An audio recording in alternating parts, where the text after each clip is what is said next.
come ho detto, inizio di campionato nessuno ha creduto in noi. Con queste parole siamo diventati più forti.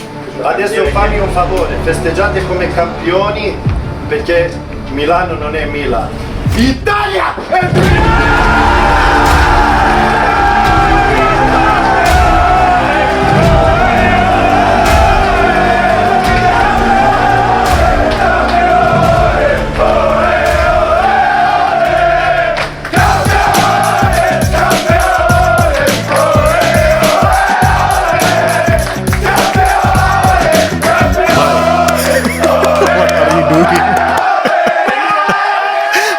Guys. Selamat datang di podcast Milan.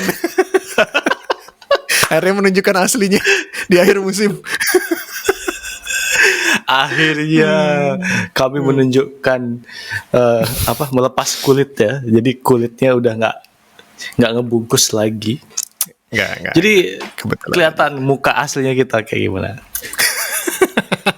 Sama ini tertipu. By the way guys, selamat datang di Rigore. Balik lagi bersama saya Komaditya dan tentu saya teman saya yang jauh di situ. Rafael Leao. Apa sih? Guys, akhirnya setelah 11 tahun kita kami bukan kita ya. 11 tahun kami puasa dan menerima cercaan dari pendukung Actually nggak Juventus. puasa-puasa banget, Dit. Kan 2016 juara ini Super Italia, Montella. Astaga. Jadi ya. sempet Bisa nggak ajil, sih nggak bisa nggak sih nggak men-tackle lari gue lagi kenceng nih gitu. Oke. Tapi ya jadi kita akhirnya kita Scudetto guys. Jadi akhirnya Milan Scudetto setelah kemarin kita menang setelah kami menang kemarin Milan menang ya 3-0 atas Sassuolo. Sementara tapi Inter skornya sama juga ya. Inter 3-0 juga lawan Sampdoria. Cuman lawan Sampdoria masih terpaut 2 poin. Milan 86 poin. Baik sejak musim 2005-2006 ketika itu mereka dapat 88 poin.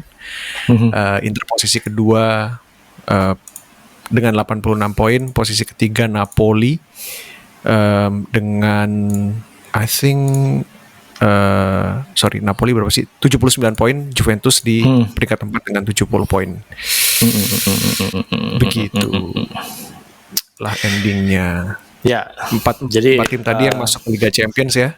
Terus posisi kelima itu ada Lazio dan Roma, 2 klub dari ibu kota itu masuk ke UEFA. Lalu Fiorentina akhirnya setelah cukup lama juga ya nggak masuk ke zona Eropa ya. Vincenzo Italiano berhasil membawa timnya ke piala apa sih namanya? Intertoto lah ya. Conference League. Conference League ya. Conference League. Ya. Ya. Jadi guys, kita ini lagi senang banget karena di pertandingan kemarin sebenarnya kan banyak banget yang orang-orang mengira bahwa di pertandingan kemarin lawan Sassuolo itu Milan bakal ya itu tuh yang teman saya yang jauh di sana tuh itu udah congrats Inter aja selama 3 pekan berturut-turut dia naikin hashtag congrats Inter. Sebenarnya itu kayak gini sih, ngejinx Inter aja. Reverse jinx. Iya, reverse jinx aja gitu. Memang sebenarnya Milan itu sebenarnya kan kalau dibilang kan targetnya sebenarnya ya Scudetto ini sebenarnya hanya bonus aja gitu loh. Jadi kita nggak ngajar-ngajar banget guys. Beda sama tim sekota kita yang kayak harus Scudetto gitu. Kita nih ya santai aja. Oh menang ya udah, kalah ya nggak apa-apa gitu. Tapi loh kok peringkat 1 terus loh sampai di akhir. Benar-benar kita bisa clinch itu yang namanya Scudetto lewat 3 gol di berapa ya? 30 menit pertama ya? Itu udah 3 gol gitu ya. Ya, 35 menit pertama lah. Itu 3 gol. 2 gol dari Maestro Giroud dan terakhir sebuah gol perpisahan dari Franck Kessié. Tapi Langsung menghela nafas ya. Tapi Anas, jujur, lu menyangka nggak bahwa di babak pertama itu skornya akan 3-0?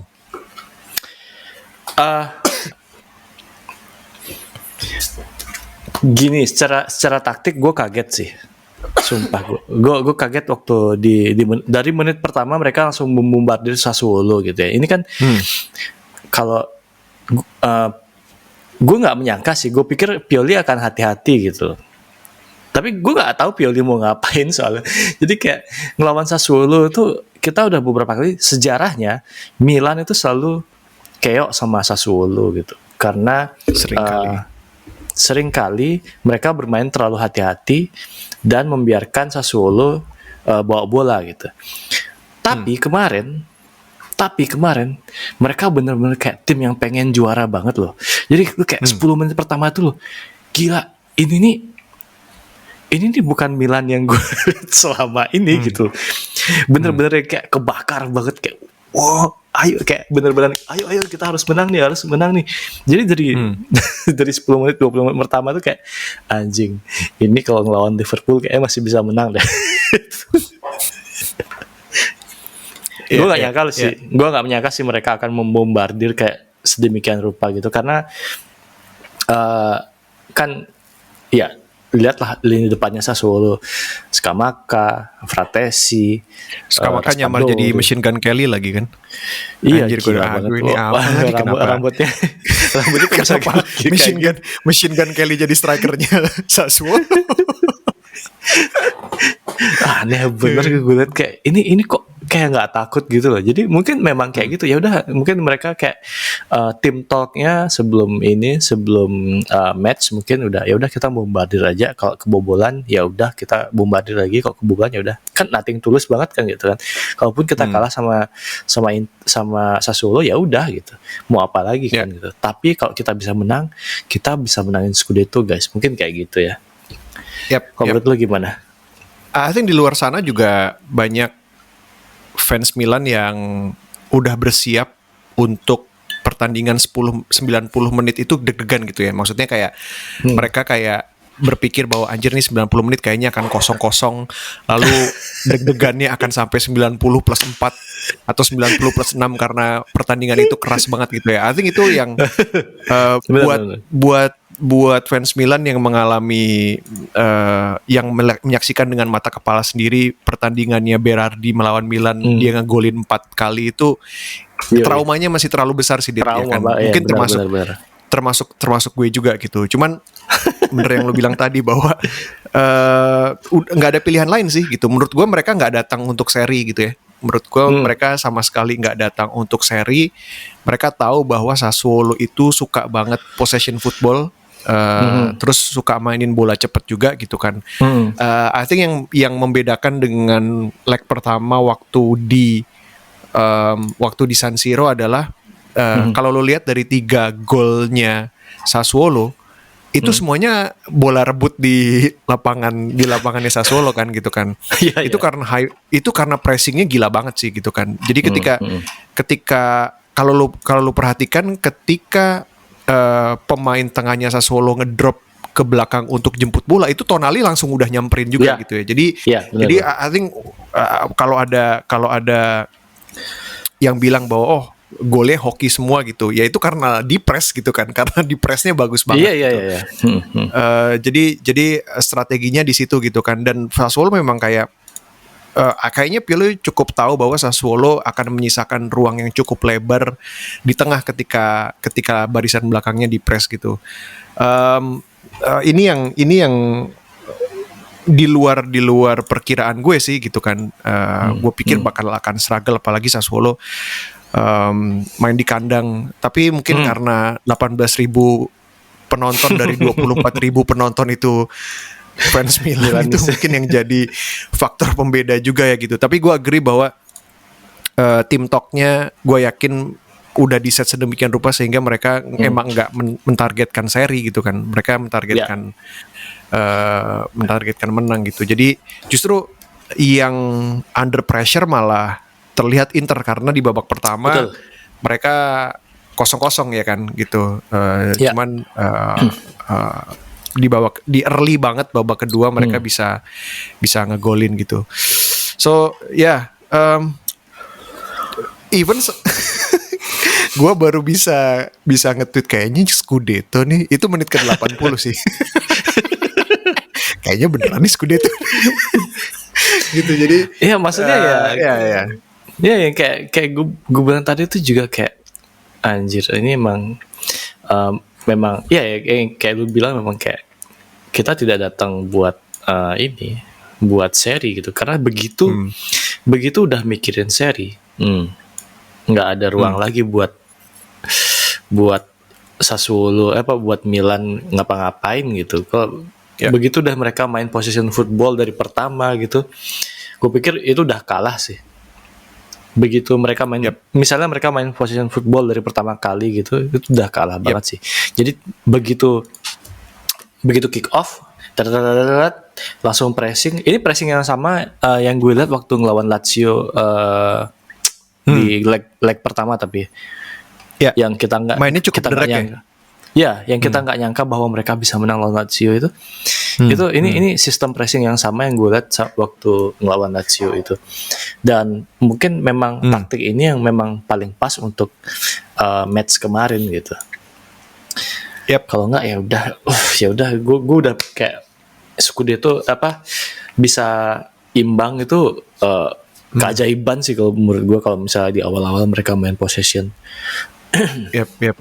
Apalagi kalau misalnya imbang sebelum turun minum dan mereka dengar di seberang sana mungkin misalnya Inter udah take lead duluan gitu ya. Itu kan akan jadi pressure yang gede juga gitu. Makanya keputusan untuk sesegera mungkin ngambil advantage di babak pertama itu emang keputusan yang tepat banget sih gitu kan secara psikologis juga gitu. Nah, tapi gue menarik sih tadi gue kan baru yakin ini Scudetto tuh menit ke 80 pertandingan terakhir. Nah, kalau lu tuh di titik apa lu kayak ini nih 99% nih Scudetto.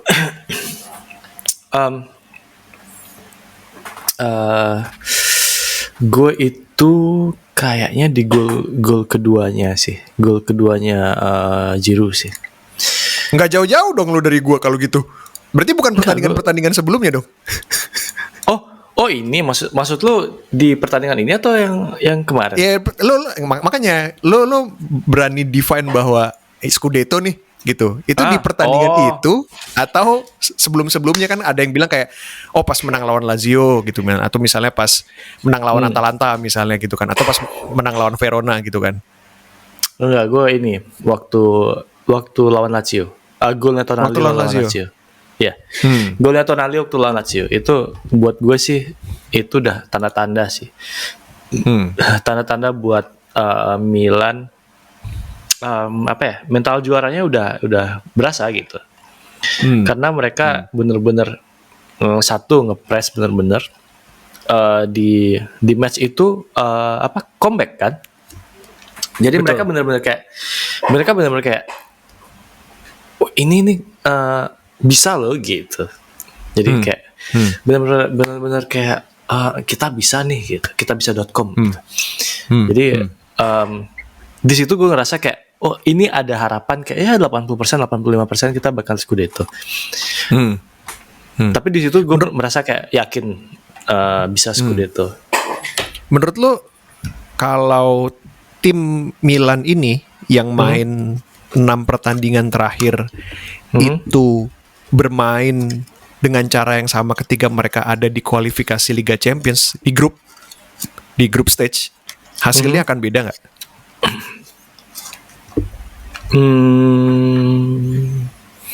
Gue coba berandai-andai aja sih. Pengen nunjukin emang timnya itu seberapa jauh sih growth-nya ketika awal musim sampai 5 pertandingan terakhir misalnya gitu. Menurut lo growth-nya seberapa besar sih? Di Torino lawan Milan waktu di Torino lawan Milan kan mereka terakhir kali mereka imbang nih. Win streak-nya itu dimulai lawan Genoa kan. Jadi mereka mulai kayak sapu bersih sampai akhir kan. Nah waktu lawan Genoa itu gue ngeliat kayak ada beberapa taktik yang sama waktu mereka di Liga Champions juga pas sama dengan ngelawan Genoa tuh. Gue kira kayak sebenarnya mereka baik-baik aja gitu. Mungkin mereka kayak kemarin tuh memang sial aja men.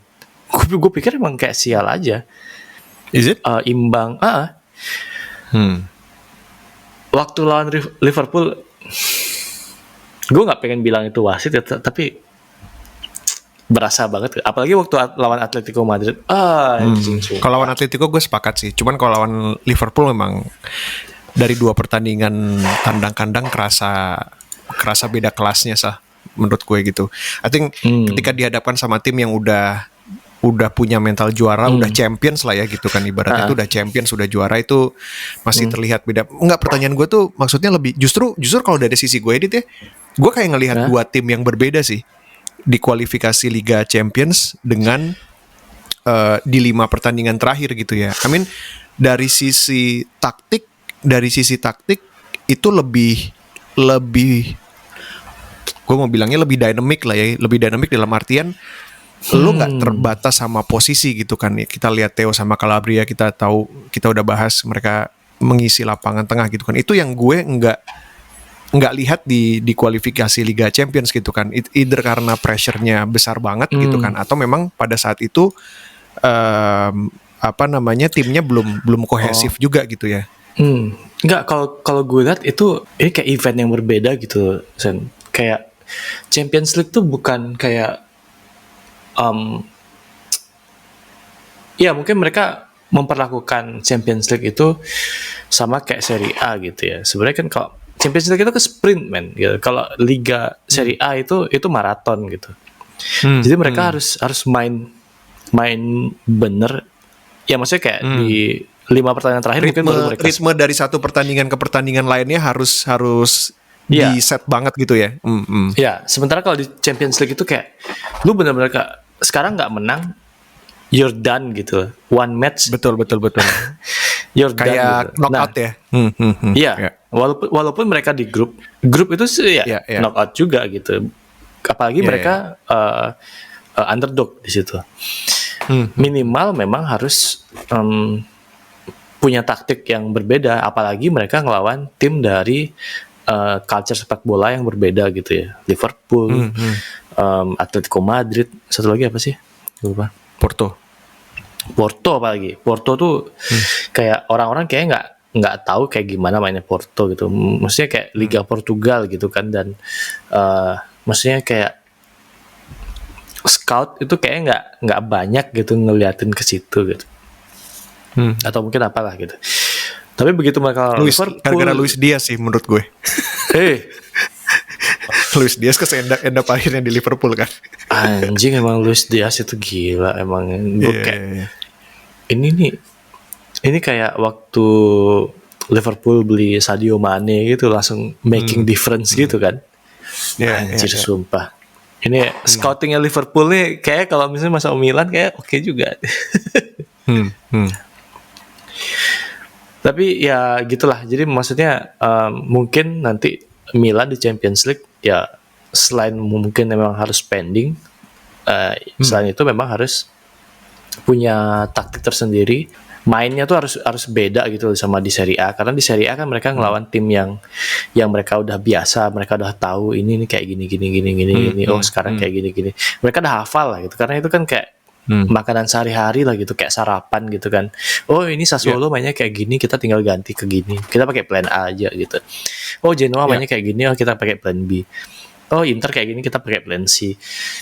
Tapi begitu masuk ke Champions League, wah, anjir, itu different class man. Beda universe lagi ya. Beda universe, sumpah.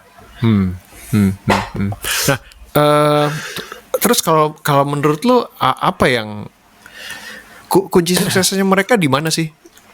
Kalau menurut lo, karena gini, kalau kita ngelihat di Liga Inggris gitu ya, kemarin juga kan cukup ketat pertandingannya sampai pekan terakhir gitu kan. Even ada dramanya juga lah itu. City tuh selalu gitu ya. Kenapa sih mereka tuh selalu pengen mereplikasi Aguero moment itu? Gue nggak ngerti lagi. Kayaknya gue kayak anjing nih, mereka tuh kayak nembak kaki sendiri gitu. Terus kayak pengen Aguero lagi deh gitu. Tapi gue ngelihatnya sedikit berbeda gitu ya, karena I think Liverpool bukan tim yang kemarin sore jadi gitu ya. Mereka juga berdarah-darah di awal. I think 2 musim pertama Klopp di Inggris juga gue sukanya sama manajemen Liverpool adalah ya mereka trust the process ya gitu ya. Hashtag trust the process itulah gitu. Dan City juga menurut gue kalau misalnya dibilang City mah emang udah pemainnya seperti itu gitu kan. Cuman kalau lu lihat gimana Guardiola memperlakukan pemainnya dan memperlakukan Liga Inggris gitu, memperlakukan pertandingan di Premier League, lu akan ngelihat bahwa City itu memang bukan cuman kayak ini mah karena lu penuh pemain mahal aja gitu kan. Lu bayangin strugglingnya dia di Liga Champions karena dia memaksa pengen bermain dengan caranya dia gitu loh, ya kan? Pep tuh nggak mau bermain di luar skemnya dia gitu. Dia maksa, dia pengen kayak gitu kan. Idealismenya udah cukup besar. Itu yang membuat gue sangat respect sama kedua pelatih itu gitu. Cuman gue ngelihatnya di Italia ini sedikit berbeda karena even sampai detik ini di atas kertas head to head, gue tetap menilai Inter adalah tim yang paling kuat dari segi materi pemain dan taktik gitu ya. Tapi yang lu bilang tadi, kalau pertandingan 38 pertandingan di satu season itu kan strateginya harus pinter-pinter milih gitu ya. Kapan lu harus sprint, kapan lu harus bertenaga, kapan lu milih pemain. Belum lagi pemain yang ada cedera panjang dan lain-lain. Apa yang menjadi faktor penentu sehingga Milan, walaupun ini menurut gue ya, nggak tahu kalau menurut lu, walaupun di atas kertas mungkin dia lebih lemah dari Inter lah gitu.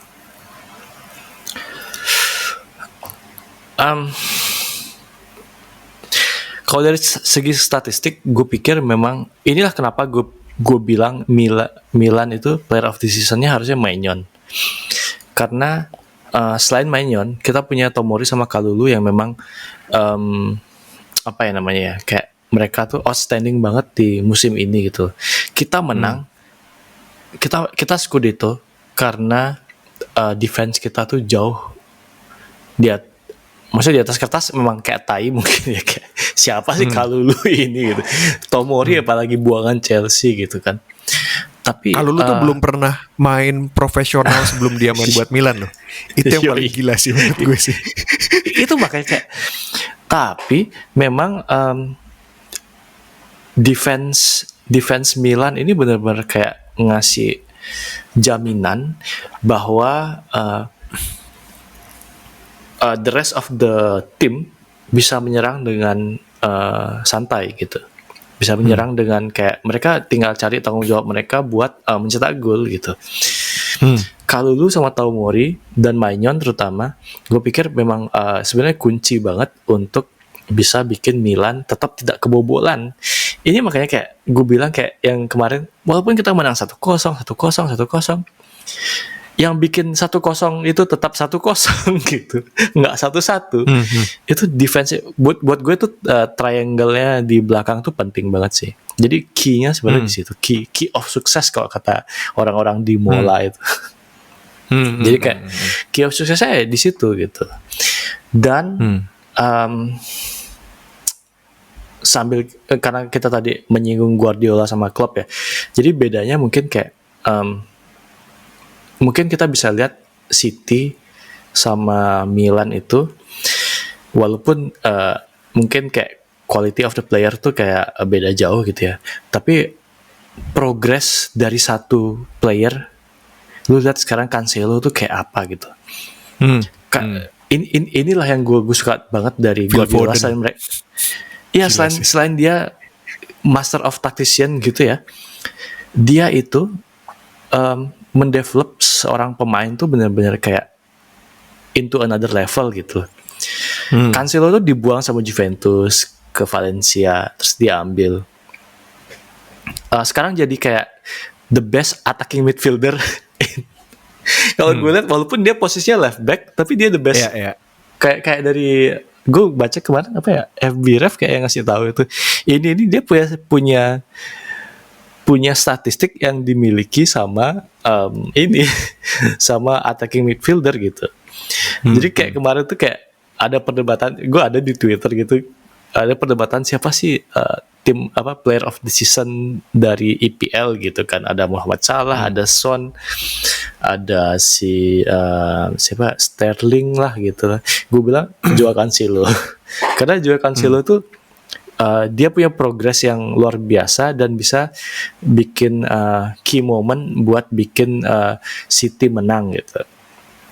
Ini hal yang sama yang terjadi di Milan gitu. Kalulu progresnya tuh jauh banget men. Si Tonali itu dari kayak musim lalu dia mengecewakan banget kan. Gue sampai ragu-ragu apakah benar kita benar-benar mau ngambil Tonali nih gitu.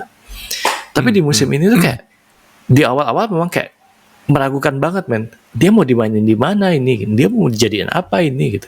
Tapi makin kesini gue ngelihat kayak di taktiknya Pioli itu orang-orang ini semua yang dipasang dia selama ini kayak Krunic, Tonali, Theo itu masing-masing punya tugasnya sendiri dan itu works gitu loh.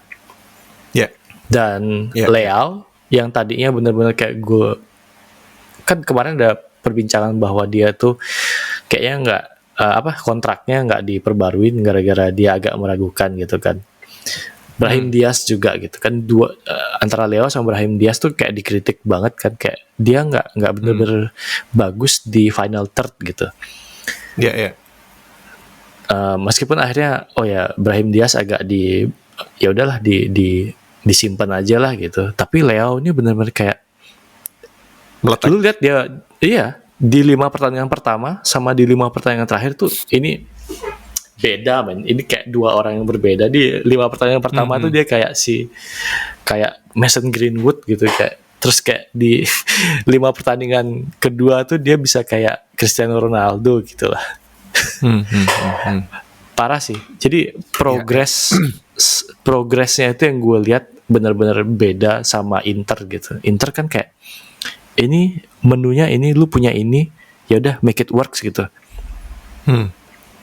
Jadi nggak ada yang benar-benar gue lihat kayak benar-benar kayak ada yang berubah dari Inter gitu. Baru kayak ya kan kayak 2 pertandingan atau 3 pertandingan terakhir kita baru bahas si Lautaro Martinez yang tiba-tiba nyetak gol banyak gitu. Jadi di sepanjang musim kayak mereka bermain dengan yang kayak gitu-gitu aja. Terus begitu mereka buntu ya udah buntu gitu. Itu sih gue lihat sih. Iya. Mungkin kalau lu menyinggung faktor yang ada di lapangan, mungkin gue akan mencoba menyinggung faktor di luar lapangan gitu ya. Karena kita tahu juga bahwa project yang Milan lakukan ini tuh dimulai dari 2,5 tahun yang lalu lah ya gitu. Dan bahkan dimulainya dengan pertandingan 5-0 lawan Atalanta kan kalah gitu. Di titik itu gue ngelihat mungkin gini ya, kemarin Erik ten Hag tuh sempat bilang bahwa ketika ditanya Manchester United-nya mau dibawa seperti apa, dia bilang dia mau akan ambil apa yang dilakukan oleh Milan sebagai blueprint gitu kan. Di situ gue berpikir gue baca juga tuh. Di posisi di mana Inter sebagai juara bertahan musim lalu Juventus lagi gamang dan Napoli baru ganti pelatih baru, gua tidak melihat ada komposisi manajemen, pelatih, staff dan pemain yang lebih harmonis dari Milan. Gitu. Karena benar. Karena lu lihat sendiri ketika akhir musim 2019-2020 mereka kan finish peringkat 6, musim berikutnya finish peringkat 2, terakhir juara gitu ya. Itu lu ngelihat progres yang semakin baik itu terjadi karena environment-nya itu mendukung banget buat pemain progres gitu ya, buat pemain untuk progres gitu kan. Kalau kita ngelihat sepak bola gitu ya, sebuah tim sepak bola yang kelihatan di mata kita itu, kalau menurut gue Edit ya, itu tuh less than 10% karena kita cuma ngelihat pertandingan 90 menit, ya nggak sih? Benar. Tapi di luar itu lu ngerekrut pemain, lu ngedidik dia, lu berlatih, itu kan terjadi di belakang kamera semua ya gitu kan. Dan itu yang gua ngerasa bahwa kohesi antara manajemen, antara pelatih sama pemain itu terjadi di situ gitu kan. Itu yang akhirnya bisa membuat bahwa dengan komposisi pemain yang enggak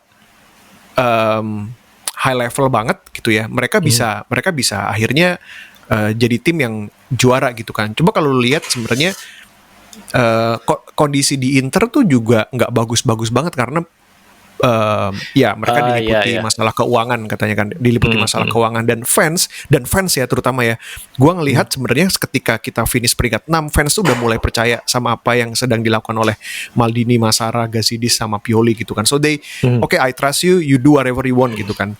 Nah di Inter kondisinya nggak seperti itu gitu kan. Ada konflik antara katanya Zhang atau Suning itu mereka ragu-ragu untuk invest gitu kan, sedangkan dependensi sebuah klub terhadap investment itu menurut gue juga yang nggak sehat sih gitu ya. Nanti gue akan mencoba untuk menyinggung kasusnya si Mbappe juga lah gitu. Nah menurut gue ketika orang udah mulai tarik-tarikan gitu ya, sebuah klub mau dibawa kemana gitu kan, terus apa solusinya untuk selalu bisa juara, itu yang bisa menjadi konflik yang nantinya akan kebawa ke lapangan gitu kan. Karena pada waktu itu di awal musim banyak juga yang meragukan gitu kan, walaupun Inter masih tetap jadi tim yang hebat gitu ya, cuman banyak juga yang meragukan gitu kan, dan itu mungkin menciptakan discomfort di ruang ganti gitu ya. Discomfort di ruang ganti dalam artian ini pelatih baru, terus kepemilikan baru gimana, belum lagi isunya telat bayar gaji. I don't know seberapa besar itu mempengaruhi mental pemainnya gitu kan. Cuman pressure di Inter itu lebih besar karena mereka adalah juara bertahan dengan komposisi pemain yang lebih oke gitu kan dari tim Italia lainnya gitu. Itu yang membuat mungkin di luar pertandingan ada faktor-faktor X, Y, Z-nya yang akhirnya mempengaruhi performance mereka gitu kan. Karena kalau lu liatin ya, momen-momen krusial kayak golnya Giroud waktu derby itu kan kayak men 70 menit Inter menguasai pertandingan gitu kan. Lu juga melihat mereka di Coppa lawan Milan menang 3-0 dan radu gitu. Kita nggak bisa menyingkirkan faktor-faktor seperti itu ya gitu. Jadi benar. Jadi menurut gue yang sangat sangat luar biasa melihatnya adalah akhirnya mata kita terbuka semua gitu bahwa it's not only about 90 minutes di lapangan gitu kan, tapi tentang menciptakan environment yang sehat gitu ya di dalam sebuah klub itu gitu kan. Itu yang bisa mempengaruhi. Makanya mungkin ini bisa menjawab pertanyaan lu kenapa Leao di 5 pertandingan awal sama Leao di 5 pertandingan akhir gitu ya, itu gain confidence-nya luar biasa gitu kan. Mungkin itu penyebabnya juga gitu. Jadi ketika ada krisis, misalnya mungkin krisisnya Milan kan waktu kalah lawan Spezia ya kan, kalah lawan Fiorentina, kalah lawan Spezia, kalah Fiorentina, kalah lawan Napoli, sama kalah lawan Sassuolo. Itu tidak ada yang questioning, lu gini. Gue yakin di dalamnya masih kayak we still can do it gitu kan. It's just another minor bump gitu. Mungkin itu sih. Dan sorry, satu lagi. Ini yang menurut gue ini terkait sama rumornya Mbappe ya gitu. Kalau benar memang katanya dia dapat signing bonus 300 juta euro, terus mau digaji 100 juta euro, terus punya andil atau punya suara di dalam menentukan komposisi pelatih sama pemain. Meskipun gue sangat meragukan itu ya gitu. Itu kan masih rumor-rumor aja ya kan gitu. Tapi ngelihat seberapa besar effort sebuah klub buat mempertahankan satu pemain gitu ya, satu pemain gitu. Ya mungkin pemain itu adalah juara dunia, iyalah, oke, pemain itu adalah Mbappe, tapi menurut gua dependensinya nggak boleh seperti itu sih gitu ya. Karena gimana sisa 21 pemain lainnya melihat hal ini gitu kan. Seberapa important mereka dilihat sebagai sebuah klub gitu. Itu yang kalau Inter, Juventus, Napoli mau mengambil cara yang sama seperti itu gitu ya. Mereka banyak bilang oh ya karena tahun ini Suni nggak spend apa segala macam. Menurut gue sepak bola nggak boleh seperti itu sih, ya kan? Karena ya apalagi di ekonomi seperti sekarang gitu kan, nggak ada lagi yang nonton sepak bola seperti zaman dulu, nggak serame zaman dulu gitu kan. Spending a lot of money tuh menurut gue nggak akan jadi solusi yang bagus gitu kan. Nah, makanya itu mungkin yang dilihat oleh Erik ten Hag juga ketika dia ditanya mau jadi seperti apa MU-nya musim depan gitu kan. Dan semakin banyak klub yang mereplikasi hal ini menurut gue akan semakin bagus buat sepak bola sih. Ya makanya contohnya aja kita lihat Guardiola gitu ya, kayak spending oke gitu, oke lah mereka spending banyak ya, tapi orang tuh cuma ngeliat spendingnya aja gitu. Makanya yang gue lihat kan, tapi yang gue lihat adalah pemain-pemain yang dia beli itu adalah pemain-pemain yang dia butuhin. Dan Grealish? dia tahu, iya, Grealish Grealish itu diambil sama City karena mereka tuh nggak punya Mahrez di sayap kiri. Jadi tugasnya Mahrez sama Grealish itu sebenarnya adalah memperlebar permainan. Jadi orang yang lawan City biasanya karena tahu City akan possession football, mereka akan 10 pemain di belakang dan 1 pemain di depan gitu. Jadi kayak apa istilahnya, kayak parking the bus gitu. Nah, tugas 2 pemain ini adalah memperlebar permainan. Jadi pemain-pemain itu akan punya ruang di tengah. Makanya kita lihat kayak misalnya kayak Gabriel Jesus dimainin di kanan kan kemarin. Dia sering dimainin di sayap kan sama Sterling gitu. Karena yang dia lihat itu adalah taktiknya Guardiola itu nggak akan bekerja kalau semua orang tuh ngumpul di kotak penalti gitu. Jadi makanya dia ambil Grealish. Grealish tuh kayak buat ancaman banget. jadi ya. Iya, ancaman banget di sayap kiri. Karena mereka nggak punya yang kayak gitu di sayap kiri. Karena Sterling itu misalnya kalau dimainin di kiri, dia udah pasti cut inside sih. Tapi kalau Grealish, dia akan bawa bola sampai ke byline, terus dibawa balik ke Cancelo misalnya di kiri atau Zinchenko di kiri gitu. Golnya kemarin waktu lawan Aston Villa itu berasa banget sih gimana lebar permainan itu tuh bener-bener membantu City banget untuk nyetak 3 gol setelah ketinggalan 2-0 kan. Jadi ya balik lagi yang gue bilang tadi itu kayak progres yang dia kasih ke tim ini dengan memilih transfer yang tepat itu akan sangat berpengaruh banget sih buat target tim ke depan tuh bakal achieve atau enggak gitu. Kayak kemarin kita lihat kayak yang gue harus memuji sebenarnya Inter tuh sebenarnya ini sih siapa sih back kanannya tuh? Back kanannya dari Belanda. Back kanannya yang dia beli Dumfries. Buat Dumfries itu benar-benar kayak itu tuh sebenarnya kalau dibilang salah satu transfer terbaik Serie A sih kalau gue bilang musim ini selain Maignan ya. Maignan sama Dumfries tuh enggak ketiga lah. Yang pertama udah jelas Vlahovic sih. Vlahovic dan Maignan tuh ya.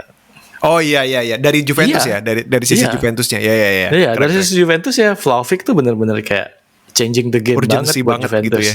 Iya, benar-benar kayak ini nih yang kurang dari Juventus. Kalau enggak mereka pasti di UEFA sih. Fix. Iya, benar. Makanya kayak nggak mungkin mereka bisa kayak sampai di peringkat 4 sekarang kalau nggak ada Vlahovic. Nah, yang transfer kayak gini nih emang harus dipikirin banget sama manajemen kan. Di sini kita memang harus berterima kasih banget sama Masara dan Maldini yang kemarin ngambil akhirnya ya udah Brahim Diaz lah gitu. Daripada maksudnya udah Calhanoglu udahlah pergi gitu kan. Ya udah kita trust sama Brahim Diaz untuk jadi nomor 10 gitu kan. Terus Giroud juga waduh itu bener-bener kasih kepercayaan diri banget sama tim sih. setelah ada Giroud di depan, walaupun ada Ibrahimovic, tapi Ibrahimovic mungkin kayak semangatnya bisa bikin Milan tetap top form gitu ya, tetap punya semangat buat ngejar gol gitu ya. Tapi Giroud tuh the real scorer sih gitu, the real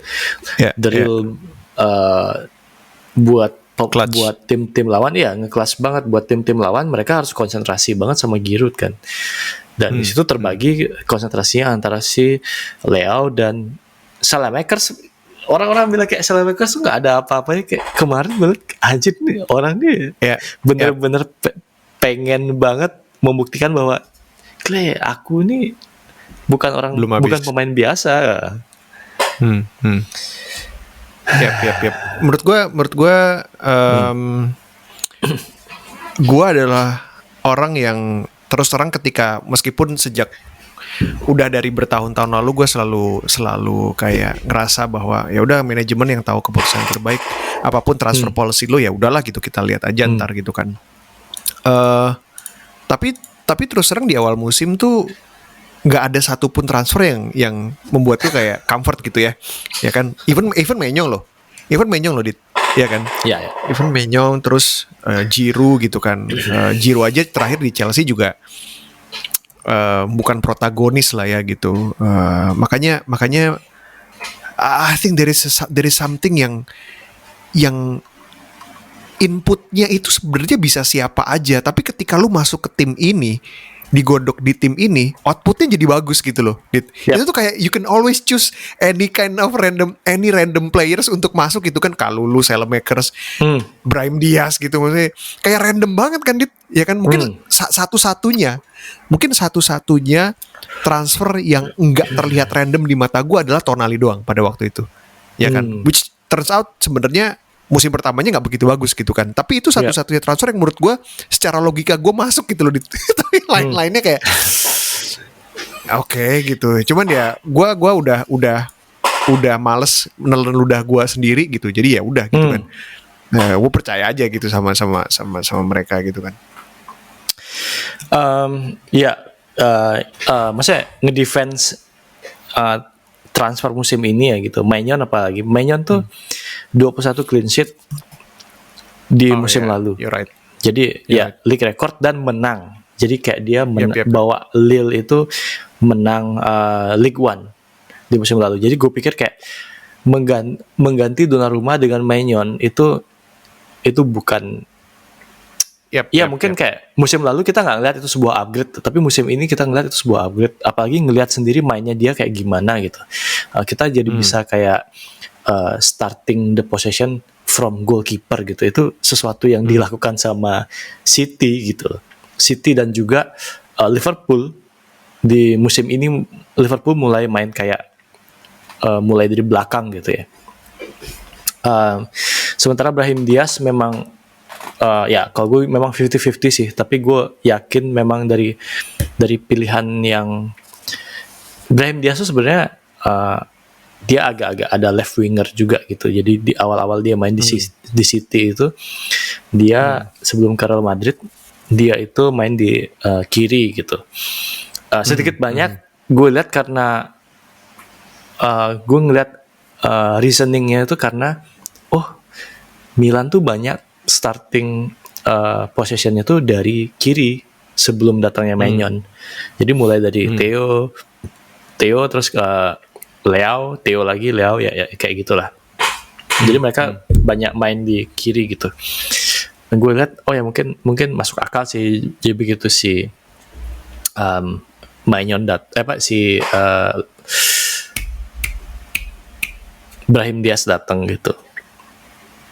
Cuman kayak kemarin kayak gue tuh sebenarnya yang gue raguin ini sebenarnya Giroud sih. Ini gue pikir kayak this guy's finished man, masa sih lu beli Giroud gitu. Tapi kalau dipikir-pikir yang anjing, musim lalu tuh dia juara Liga Champions. Nah, oke. Ini jadi menurut gue sebenarnya bets-nya ada satu pundit luar negeri yang bilang gini, semenjak Ibra masuk pertama kali itu. Dia bilang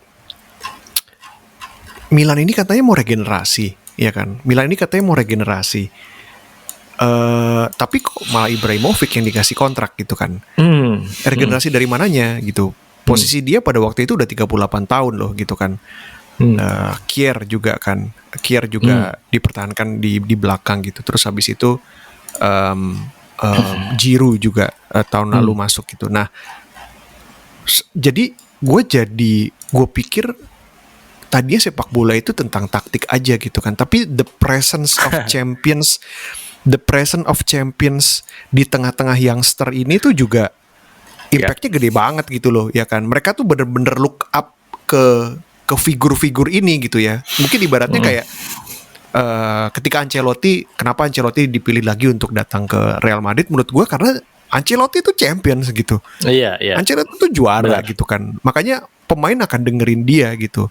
Dan ketika gua akhirnya melihat strategi ini berhasil, bahwa harus ada champions di sebuah tim yang muda, ya itu juga sebenarnya yang dilakukan oleh Elliot ketika bring back Maldini gitu kan. Tadinya siapa? Fasone sama Mirabelli, gak ada yang mau dengerin mereka. Mereka pemain bukan. Technical director juga nggak punya technical skill banget di sepak bola gitu kan, nggak pernah jadi champions gitu. Tapi ketika Maldini datang, dia telepon Theo nggak mikir lagi men.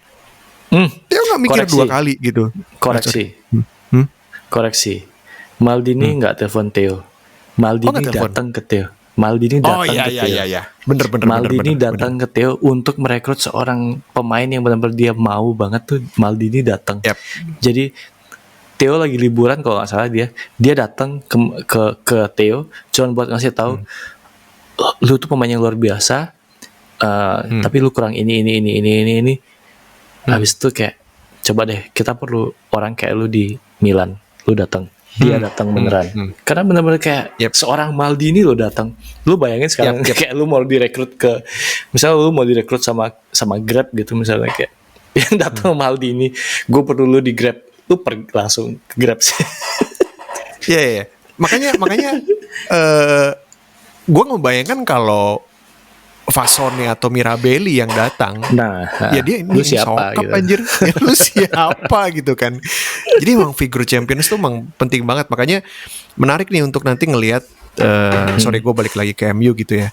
MU juga kan pemainnya masih muda-muda semua gitu kan. Figur championsnya paling Pogba lah gitu. Tapi Pogba mungkin bukan leader gitu ya. Gua nggak tahu siapa yang terjadi di ruang gantinya gitu. Mungkin perlu pemain yang champions, perlu yang emang leader gitu kan, supaya pemain-pemain yang muda juga kena pressure kan di situ. Gitu. Ya, jadi kayak beberapa podcast yang lalu gue pernah bilang bahwa Roma adalah salah satu tim yang Roma itu tim termuda ya. Jadi kayak secara rata-rata 26 mereka rata-rata. Ya.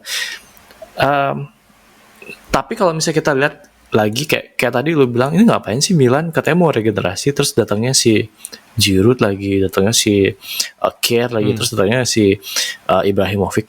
Mereka tuh 3 pemain yang tua aja gitu di Milan. Sisanya semua pemain muda gitu. Jadi memang ngandelin full squad of young player itu aja nggak cukup men. Karena memang kayak mungkin semangatnya lagi tinggi-tingginya, tapi kalau nggak ada yang nunjukin, kesini guys gitu. Dan penunjukan mereka ngambil Care itu sebenarnya gue pikir kayak bener-bener genius sih kalau gue bilang. Karena kemarin waktu mereka di Piala Eropa, Denmark itu udah sampai mana kan? Itu gara-gara Care jadi kapten, dan mungkin kayak kepemimpinannya, leadershipnya itu benar-benar bikin memang cerita yang romantis banget buat Denmark kan kemarin gitu. Dan ini juga sekarang musim ini nih kayak memang romantisasinya Kier sama Ibrahimovic banget gitu, karena mereka tuh kayak bisa bikin sebuah tim yang muda banget gitu bisa jadi juara gitu. Mereka bisa kayak istilahnya kayak ini domba-domba mau digembalain kemana gitu kan. Dan mereka jadi juara men, gila yang bener. Dan satu lagi yang nggak boleh kita lupain adalah legowonya Romagnoli sih menurut gue. Ya, Dia kapten, ya kan? Tapi dia membiarkan orang yang lebih punya experience, yang juara untuk take over timnya gitu ya. Dan dia tetap, yaudah kalau dia main kayak terakhir waktu ya dia tuh udah mah musim lalu dihajar sama Lukaku, terus habis itu ditai-taiin sama Berardi gitu kan. Ya. Cuman di pertandingan di mana dia main setelah itu dia selalu kasih yang ya udah gitu kan. Gue emang kapten, gue di cadangan gitu. Tapi wherever my team needs me, ya gue akan lakukan yang terbaik buat timnya gitu kan gitu. Meskipun dia juga tahu bahwa kontraknya nggak akan diperpanjang gitu ya. Itu yang menurut gue ini gue sotoy aja sih. Kalau dia egonya besar, itu dalam tim pasti udah kacau gitu kan. benar. Maksud gue tim kapten masa dicadangin gitu ya nggak sih? Itu yang gue dan Romagnoli itu adalah orang yang extend kontrak di saat Milan lagi hancur-hancurnya juga gitu. Jadi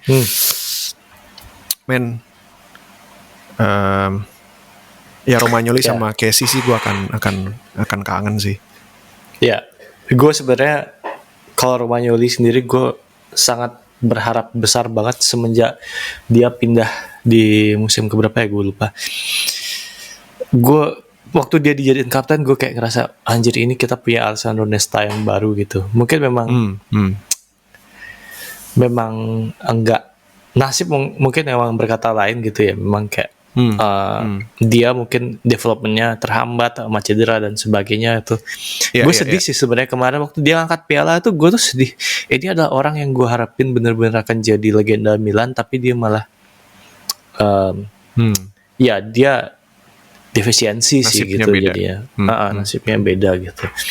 Mungkin kalau mungkin ya gue kayak berandai-andai mungkin kalau dia berusaha lebih baik lagi mungkin dikasih satu musim lagi terus kayak punya kesempatan gitu tapi kayak gue kalau harus mengorbankan Milan apalagi kan dia center back kan betul itu gue conflicted banget sih kemarin tuh mikirin itu sampai nangis gitu waktu lagi gue nangis tapi gini sih Romagnoli itu kalau lu liatin sebenarnya dia tipikal center back yang lumayan tradisional Italia sih gitu maksudnya ya udah lu tugas lu adalah bertahan tackle-tacklein orang gitu ya cuman kan sepak bola modern yang sekarang kalau lu liatin kalau lu sama Tomori betul kalau lu sama Tomori itu very good at passing very good at doing long pass gitu ya berani masuk gitu terus anjir kalau lu tuh dia berani ngerebut bola di tengah lapangan ninggalin posnya sendiri tuh udah gila sih dia gitu jadi maksud gue dia kalau sepak bolanya masih kayak zaman dulu dia mungkin akan masuk ya gitu tapi ya I think mungkin even sekelas Alessandro Nesta kalau main sekarang pun akan susah untuk adaptasi ya gitu bukan salahnya dia jadi tipikal kayak gitu sih menurut gua. Ya itulah kenapa orang-orang kayak Andrea Pirlo tuh bisa excel tuh karena memang di sepak bola zaman kemarin itu mungkin di sepak bola modern tuh karena setiap pemain tuh harus ada utilization-nya sendiri gitu kan. Nggak bisa sekarang kita punya dua pemain kayak Pirlo sama Gattuso di satu tim gitu kan. Jadi kayak benar-benar yang tugasnya spesifik banget itu tuh kayaknya di sepak bola modern udah pasti kena libas sih. Ya kan. Betul. Kemarin dan pada masanya Pirlo itu adalah players yang way ahead of other players gitu ya. Ya. Orang pemain lain belum sampai dia udah duluan gitu kan. Iya. Jadi deep lying playmaker. Ya sih itu gini kayak faktor pelatih juga sih ya. Jeniusnya Ancelotti kayak gimana.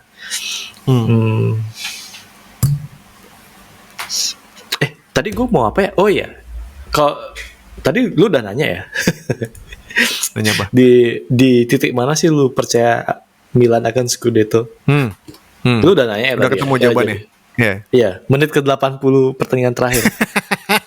Sama kan kayak gue.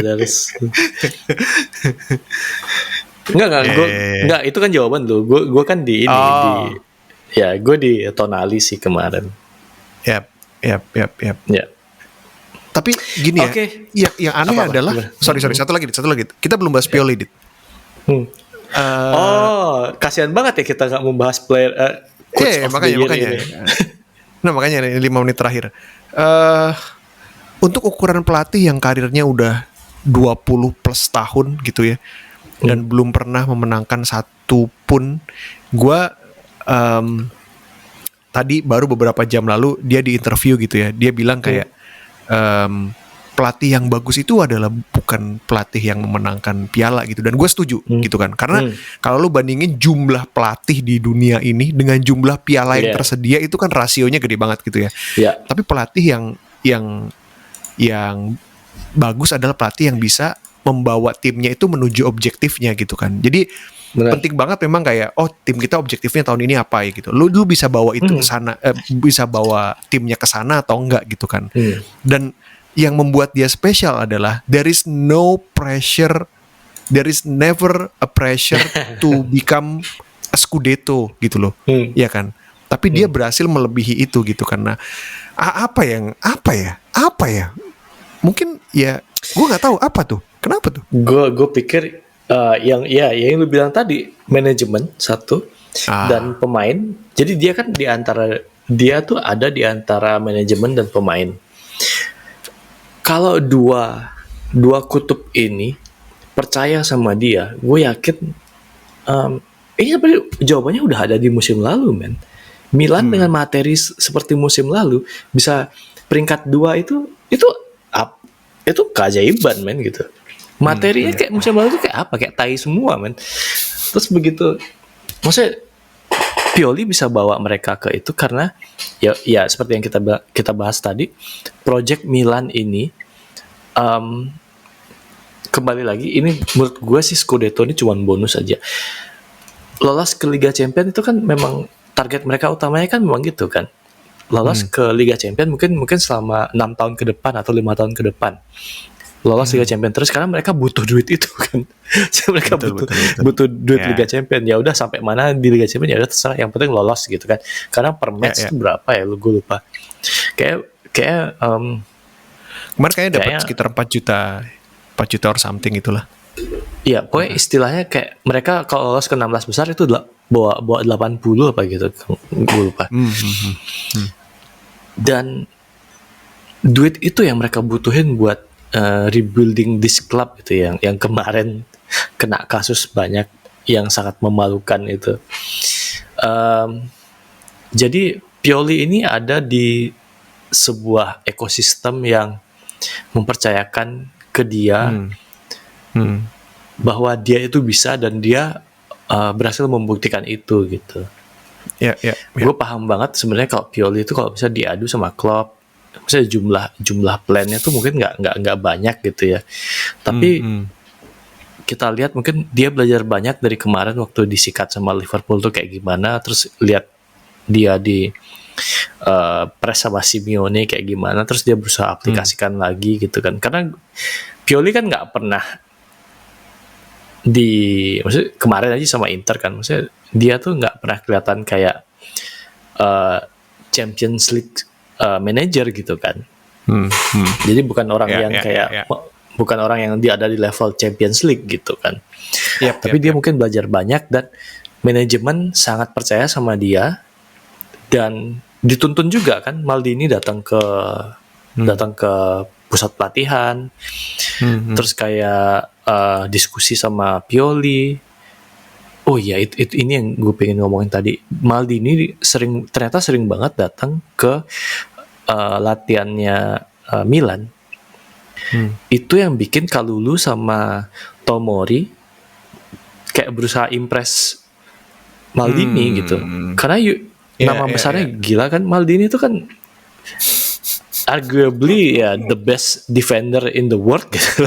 Jadi kayak lu lihat kayak sekarang lagi latihan gitu kan, terus kayak ada Maldini, anjing ada Maldini, gue harus cemerlang lah gitu. Dan itu Maldini berhasil lah untuk menyuntikkan DNA itu ke Pioli dan para pemain. Gitu sih gue. Ya mungkin ini bisa ditiru ya nanti, kayak misalnya mungkin Totti bisa balik ke manajemen gitu. Atau ya menurut gue Zanetti udah lama ada di manajemennya Inter kan gitu. Totti mungkin bisa balik lagi, terus Mourinho bisa bring in pemain-pemain yang punya experience lebih untuk nge-guide pemain-pemain yang masih muda ini gitu kan. Jadi menurut gue itu yang bisa bikin liganya jadi menarik ya gitu, karena kita mungkin sebagai orang yang ngikutin udah sejak lama, at least kita bisa ngelihat pemain-pemain yang dulu kita tonton waktu kecil itu balik lagi dan ngasih impact ke timnya kan gitu. Ya.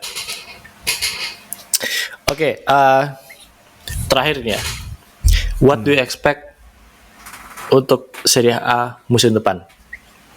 Apa yang lu lihat kayak forecast-nya kayak gimana?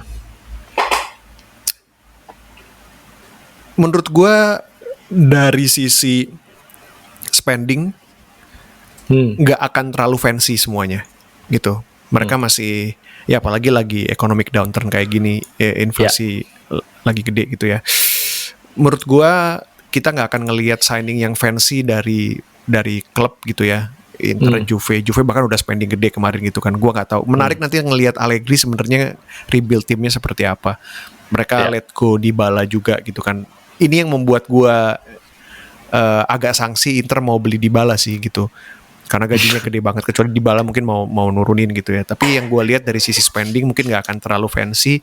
Tapi Mourinho harusnya udah cukup punya bekal di musim keduanya untuk excel. Spalletti meskipun fansnya Napoli ada yang menginginkan dia keluar gitu ya, cuman kayaknya De Laurentiis masih akan tetap ngejagain dia. Gua menarik juga untuk ngelihat siapa yang akan replace Insigne. Fabian Ruiz juga katanya mau keluar gitu kan. Nah, Napoli ini agak menakutkan, apalagi mereka kan musim depan di Liga Champions ya gitu. Gua nggak pengen mereka karena kehilangan banyak pemain inti terus akhirnya malah performance-nya jelek gitu. Milan juga kayak gitu, tapi harapan gue sih sebenarnya tim Italia bisa 4-4-nya lolos grup Champions sih gitu. Itu yang akan bikin ketika itu terjadi itu akan ngebawa atmosfer bagus ke liga lokalnya sih. Ke liga lokalnya gitu. Kompetisinya pasti akan makin sengit juga gitu.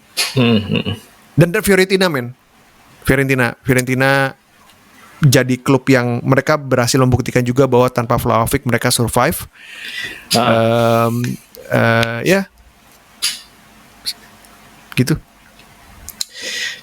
Ya, kalau gue sih memang gue ngerasa memang ini gue pengen bahas koefisien Serie A sih yang kecil banget kemarin, bahwa Milan tuh ternyata koefisiennya tuh hampir, meskipun dia juara kemarin di undian tuh kayaknya dia hampir masuk di pot 3 men. Jadi kayak enggak. Jadi kalau juara masing-masing liga pasti masuk pot 1 tapi kalau cuman hanya memperhatikan koefisien dia akan masuk ke pot 4 lagi. Oh iya. Gitu. Ya, tapi karena dia juara liga masuknya pot 1. Karena dia juara dia masuk pot 1 gitu. Ya. Jadi makanya gue pikir kayak apakah serendah itu kasta Serie A gitu ya? Karena kemarin kan dibilang kayak Liga Petani sama kayak Bundesliga. Padahal kan Bundesliga tuh sebenarnya juara champion lumayan banyak juga gitu 10 tahun terakhir kan. Si Bayern. Orang suka lupa sama Dortmund sama Leverkusen era 2000-an. Iya, karena ngeliat Bayern doang gitu kan. Padahal Madrid itu disikat sama Dortmund beberapa kali kan gitu kan. Ya, makanya gua harap ya sama yang kayak lu bilang tadi, mungkin kayak nanti kita bisa minimal 4 besar ini bisa maksudnya bisa lolos semua ke 16 besar ya. 4 besar ini bisa lolos semua ke 16 besar. Minimal koefisien Serie A bisa naik, dan kalau nggak salah dulu kayak Conference League itu ada 2 deh harusnya. Ini gara-gara koefisien Serie A itu dapatnya cuma 1 doang, yaitu Fiorentina. Jadi kayak makanya kan Atalanta jadi nggak dapat Eropa gitu loh. Jadi kayak gue lihat 8 besar ini adalah tim-tim yang sebenarnya cukup bisa bersaing di Eropa gitu. Apalagi Kalau misalnya Verona gitu bisa merangsek ke peringkat 6 atau peringkat 7 gitu, gue bakal senang banget gitu, karena dengan demikian kita punya 9 atau 10 tim gitu yang sebenarnya bisa bersaing di Eropa gitu. Jadi nggak cuman, harapan gue tuh nggak cuman Milan aja gitu kan. Jadi kayak ya udah, kalau Milan musim depan kalau Milan nggak Scudetto, gue nggak apa-apa gitu.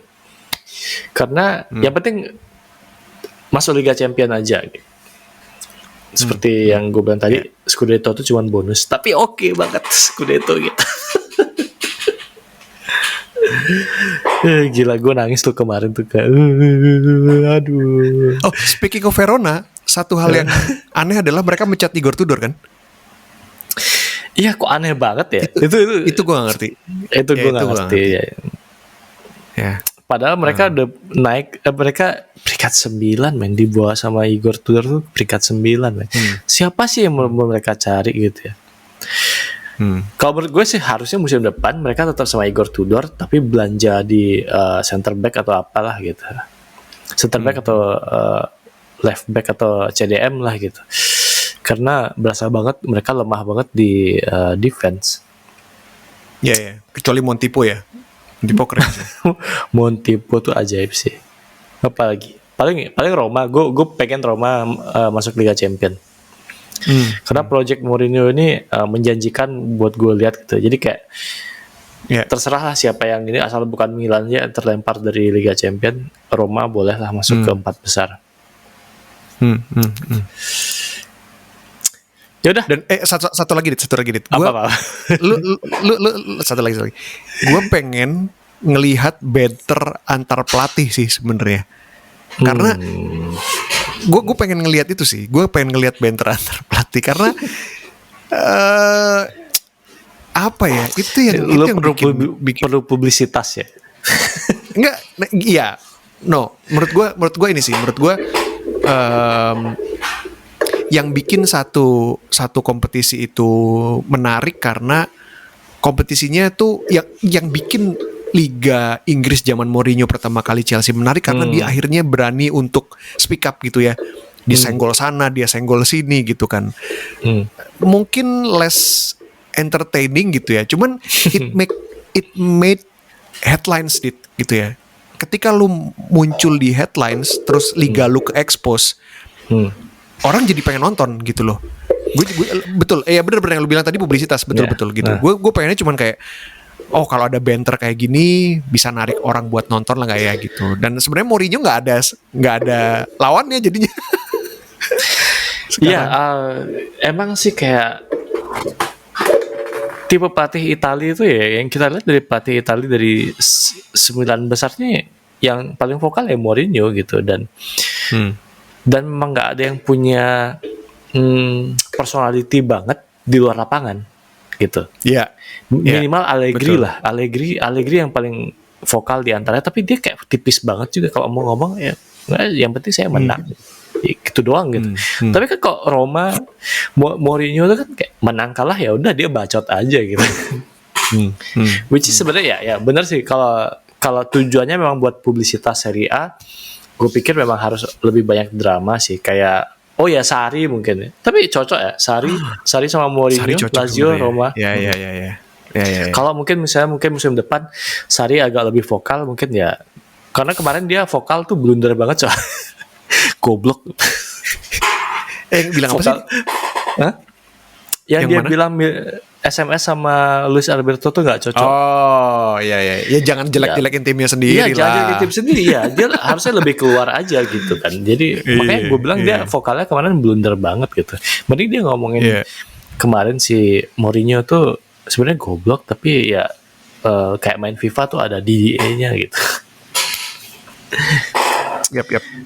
Ya udah segitu aja. Lu apa mau nambah lagi? Ini udah 1 jam. Nggak. Oh. Degradasi 3 tim, ya kan?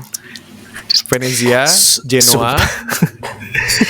Sumpah kayak Cagliari itu nggak pengen ini ya. Nggak pengen bertahan di Serie A kayak Cagliari ini. Enggak, dua-duanya men. Salernitana sama. Jadi buat konteks Salernitana sama Cagliari itu di pertandingan ke-38 kemarin juga Sama-sama butuh kalah. hasil untuk menentukan siapa yang degradasi gitu kan. Cagliari butuh menang, Salernitana butuh menang, tapi posisinya Salernitana masih di atas gitu ya. Dengan selisih 1 poin gitu. Nah, Salernitana dibantai sama Udinese yang udah nggak butuh apa-apa 4-0 gitu. Ketika Cagliari butuh menang lawan Venezia peringkat terakhir yang lebih nggak butuh apa-apa lagi, mereka malah seri. Nggak bisa. Gue ngerti, men, nggak ada yang bayaran nih kayaknya, gue ngerti deh. Ini mereka pada nggak mau bertahan di Serie A apa gimana sih? Tapi ya memang kalau dari rekoreksi kayak Cagliari itu emang nggak pantas banget sih. Ya, dan Gua yang liat bikin juga gue suka Cagliari degradasi adalah karena fansnya rasis banget kan. Jadi ya udah. Oh iya kemarin ya udah You guys biar pergi aja. deserve it gitu. Kayaknya tai banget sih Bang. Tapi ya udah gitu. Dan Salernitana juga lebih promising sih gue lihat buat maksudnya kalau mereka bertahan di Serie A, mereka punya squad yang lucu-lucu gitu. Ya, juga, Davide Nicola has done a very good job di beberapa pertandingan terakhir. Mereka sempat in a winning streak juga kan gitu. Jadi ya oke lah. Ya udah, beneran habis. Yaudah guys, makasih banyak teman-teman semua. Sekali lagi Milan Campione, kita sangat senang sekali. Di pertandingan terakhir itu mungkin kayak Vincent mungkin masih skeptis sampai menit ke-80 gitu. Sementara saya di gol kedua udah nangis-nangis itu. Kita menang guys, kita menang. Akhirnya 11 tahun kita menunggu Scudetto datang gitu. Walaupun datangnya dengan keberuntungan juga. Terima kasih Ionet Ragedu atas blundernya yang luar biasa melawan Bologna.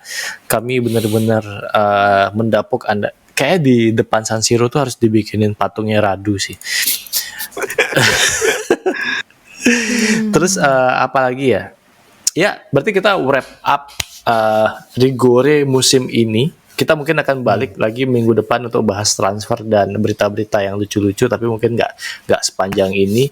Dan kita juga rencananya akan pindah ke channel yang baru, jadi kalian nggak akan ngeliat lagi Rigore di channel saya. Kita akan bikin Rigore di channel yang baru, dan juga kita akan punya akun Twitter, dan kita juga akan punya akun TikTok. Kayaknya nanti kalian akan lihat Vincent nari-nari. Transfer terbaik kayaknya kita mesti bring in orang ketiga lah untuk balancing nih gitu. Kayaknya akan seru juga kalau kita punya orang ketiga ya gitu. Tapi nggak tahu banternya siapa jadi mungkin lebih keras jadinya. Lebih seru juga kita tunjuk-tunjukan nanti ya. Ini kan sebuah fans yang podcast yang dua-duanya fans Milan ya, jadi ya memuji Milan mulu jadi ya gitu.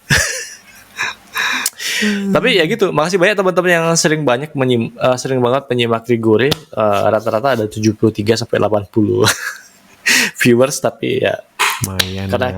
Karena kita nggak di akun yang benar-benar spesifik Rigore gitu, spesifik Liga Italia, jadi mungkin agak terganggu juga dari statistik gitu ya. Ya, jadi gitu aja lah. Jangan, nggak usah panjang-panjang. Apa lagi? Udah segitu aja. Makasih banyak udah menyimak. See you in the next Rigore. Ciao. Ciao.